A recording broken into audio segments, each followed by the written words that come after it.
I'll never forget the conversation I had with my father when I told him I was engaged. He pulled me aside, his expression serious, and said, "Lauren, are you really sure about marrying this man, Larry? I know you love him, but I don't think he's the right person for you." Confused, I asked, "Why are you saying this, Dad? He loves me and respects me. I don't care that he doesn't have as much money as we do." My father sighed, his voice soft but firm. "Lauren, you know I built my wealth from the ground up. I would never look down on someone just because they're not from the same financial background. But there's something about Larry that worries me. He's a bit of a shady character, and his mother is no better." I was taken aback. "What do you mean, Dad? I don't understand." He hesitated, then said, "Maybe it's just a father's instinct, but I don't believe this man truly loves you. Yes, he's affectionate, but I've heard him talk about how rich you are. I overheard him bragging to his friends, saying he had bagged the rich brat. And Linda, she just laughed and agreed with him." I felt a pang in my heart, trying to defend Larry. "You must be mistaken, Dad. Larry would never say those things about me, and Linda cares about me too. She would definitely scold him if he ever joked like that." But deep down, I wondered if there was some truth in my father's words. Sometimes I wish I had listened to him. At the time, I was just a naive girl in love, desperate to hold on to something after losing my mother 3 years before. My dad was ill, and I knew he didn't have much time left. I clung to Larry and Linda because they gave me a sense of purpose, a reason to keep going. My father had built a comfortable life for us through hard work and smart investments. I had a decent job and earned a moderate salary, so overall, we were doing well. Larry and Linda, on the other hand, didn't have as much. Larry made more money than I did, but he came from a modest background. His job didn't bring in the kind of money that could make someone rich, and I could tell that bothered him. He and Linda liked fancy and expensive things, and Larry often complained about not having enough money to buy them. I was always eager to help them out with the little allowance my father gave me. I even let Larry and Linda move into my house after we got married, but instead of being grateful, they seemed dissatisfied. They would say things like, "It's such a shame you live in a small house. Your dad lives in a mansion, so why did you buy such a tiny townhouse?" Looking back, I realize how much I overlooked because I wanted so badly to make things work. I ignored the little red flags and convinced myself that everything would be okay, but in the end, I wish I had trusted my father's instincts. I don't make a lot of money. Larry's dad lives in a mansion because he's wealthy, but I'm just a regular office worker with a modest salary. Buying this house was a real challenge for me, and I was only able to manage it because my dad helped with the down payment. Larry, however, wasn't impressed. He said, "Well, if your dad helped you out, he should have gotten you a better place. I'm sure your mom left him something to give you when you got older." I tried to explain, "I'm not entitled to anything, Linda. Whatever my mom left behind is my dad's now. She passed away suddenly, and there was no will. Honestly, I don't mind if I don't get anything. I'm content with the way things are." Linda scoffed, "That's a ridiculous thing to say, Lauren. I would have loved to inherit a lot of money. You know what? Your dad should trade houses with us. He lives alone, so he doesn't need all that space anyway, right, Larry?" Larry nodded in agreement, adding, "Yeah, Lauren, you should ask him." I felt a surge of protectiveness and responded firmly, "Absolutely not. That house belongs to my dad, and he deserves to live comfortably as long as he's alive." Linda then remarked, "Well, he won't be alive for long now that he's sick. We can wait and compromise for a few years and see what happens. Ultimately, everything will be yours after your dad passes.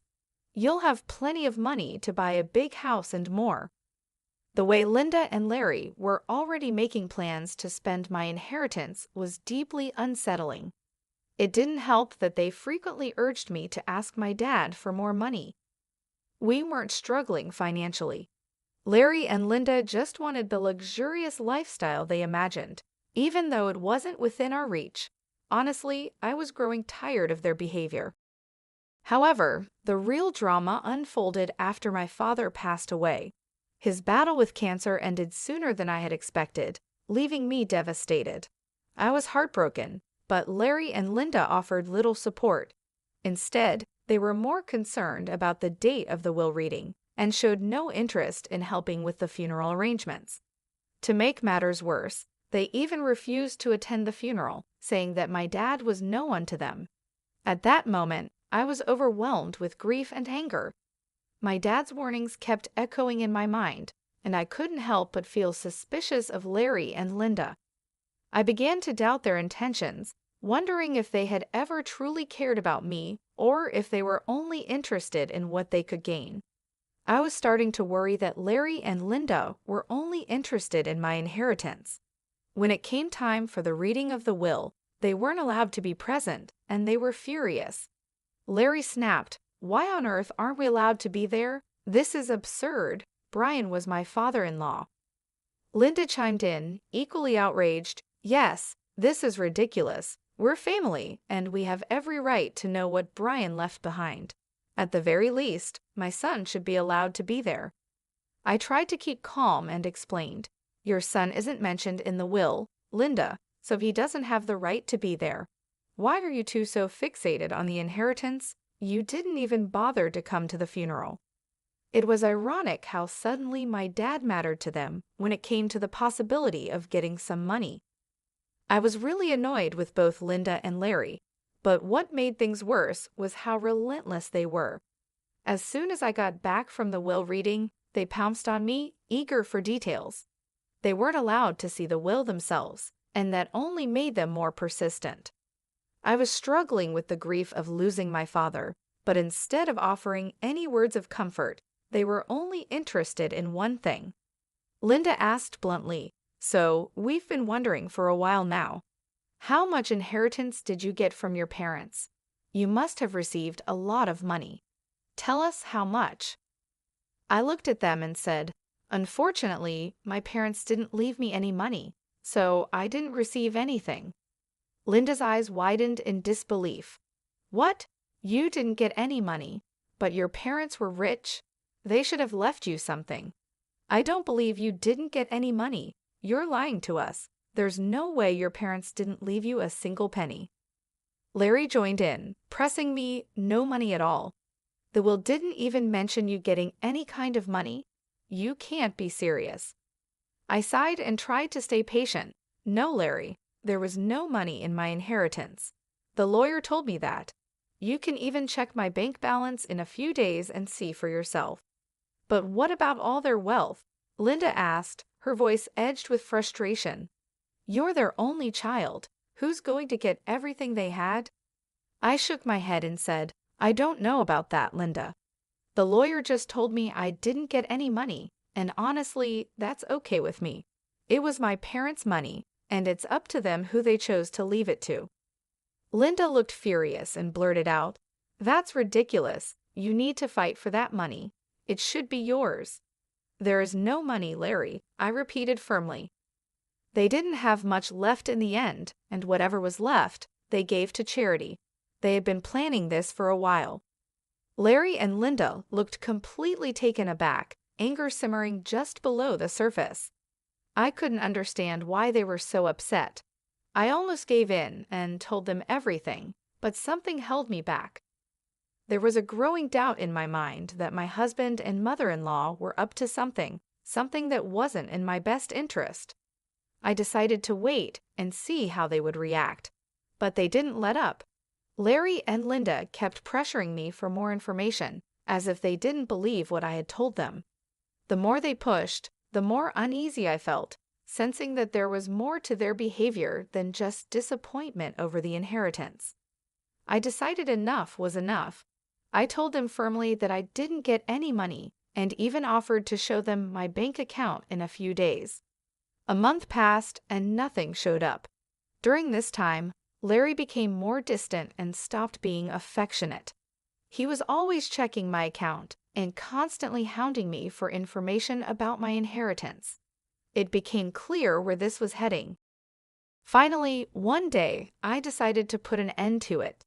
I showed them my bank statements and said, "See, I told you that I didn't receive anything. I'm not hiding any secret inheritance money from you. Do you believe me now?" Larry looked at the statements and said, "Wow, our years of hard work just went down the drain then. So her parents weren't rich, and she didn't even get $3,500 in the will. This is ridiculous. I can't believe this." Linda echoed his sentiment. "I can't believe this either, Larry. I stayed in this marriage for nothing. I married Lauren for nothing. It was all a waste of time." Feeling hurt and confused, I asked, "What the hell does that mean, Larry? Why are you talking like this?" Linda answered for him. "Why do you think he's saying these things, Lauren? Who the hell would marry you without thinking about the money? My son simply married you so that we could rely on your inheritance. Now I see that you didn't even get a penny. I can't believe I wasted 3 freaking years on a useless girl like you. I could have done so much better." I was stunned to hear them speak that way about me. I finally realized that Larry married me for money. My parents were right about him, and his mom, they were gold diggers. I was so done with my husband and mother-in-law. I was breaking inside, but what they said next turned me to stone. Linda looked at Larry solemnly and said, "What's done is done, Larry. But now it's time for you to divorce Lauren. There is no reason for you to stay with her anymore. You will have time to find a new rich wife. This time, we will make sure she actually has some money to her name." I was in disbelief. "Are you freaking kidding me, Linda? You're asking Larry to divorce me over money. Larry, are you going to listen to her?" Larry didn't hesitate. "Of course, I would listen to her, Lauren. I married you so that my mom and I could have a comfortable life. We grew up poor, and I didn't even go to college. I had no way of earning a lot of money." I was horrified. "So you pretended to love me and tricked me into marrying you. You thought my parents would give me lots of money." Larry nodded, and I felt my heart shatter. "Yes, Lauren. I thought your parents would leave you a lot of money, but now I see that they didn't. It was all for nothing." With those words, everything became clear. My parents were right all along. Larry and Linda were only interested in my inheritance, and now that it was gone, they had no use for me.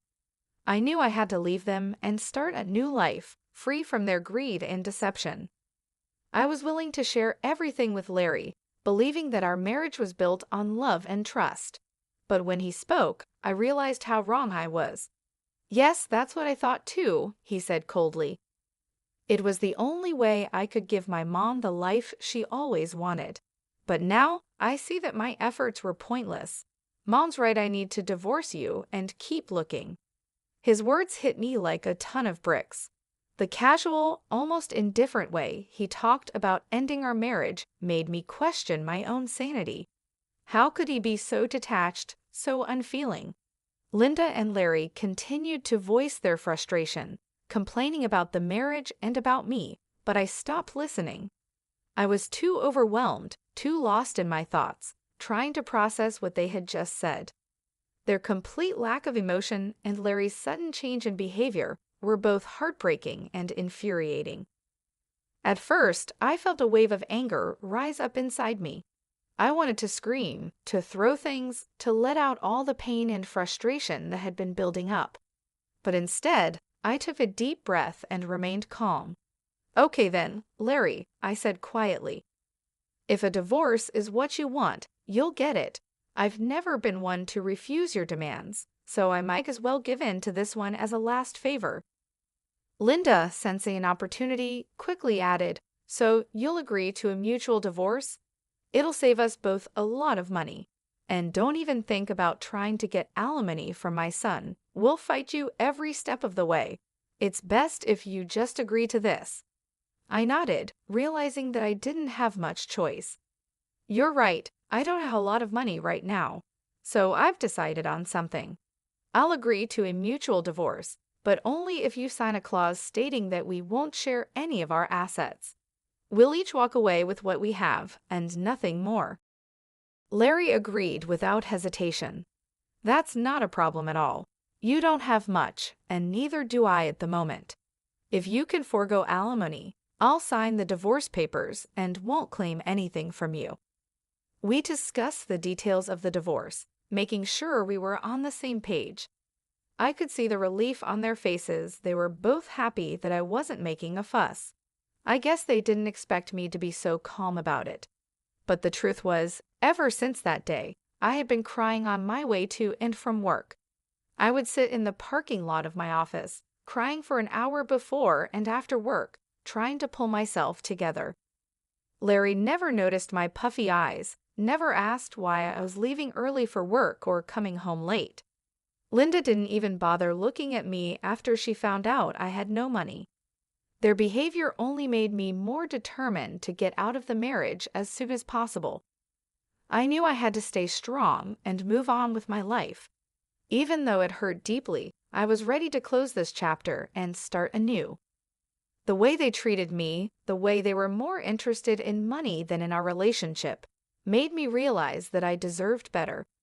I deserved to be with someone who loved me for who I am, not for what I could offer them financially. In the end, I agreed to the mutual divorce, and I made sure that we each kept our own assets. It was a painful process, but I knew it was the right decision. I had to let go of the life I thought I had and focus on building a new one, free from the greed and deception that had poisoned my marriage. I decided that I needed some space from Larry and Linda, so I had them move out of my house and into a rented place nearby. They settled in quickly, and while we waited for the divorce to be finalized, Larry kept his word and didn't demand a share of my house. I also didn't ask for any alimony. In his eyes, it was a fair deal, but I had no idea how much I had underestimated the situation. The truth of it all came to light on the day our divorce was finalized. I went over to their new place to drop off my wedding and engagement rings.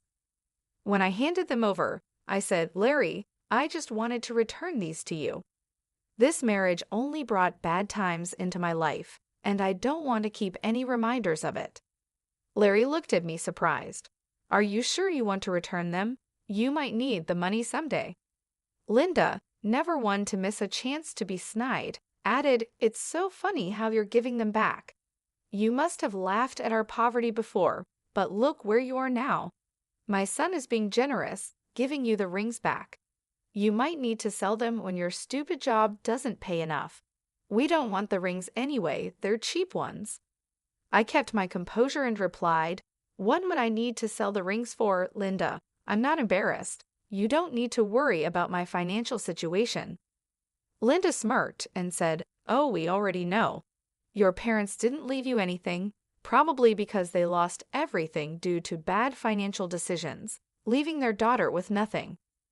At that point, I couldn't help but laugh out loud.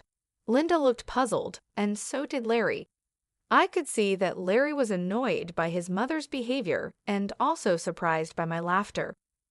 Linda snapped, "Why the hell are you laughing? Did I say something funny?" I looked her straight in the eye and said, "It's hilarious that you think I'm destitute, Linda. It's also funny that you believe my parents lost all their fortune." Linda, clearly offended, retorted, "Well, of course you're destitute. Your parents didn't even leave you a penny. They must have messed up and ruined your life by not leaving you an inheritance."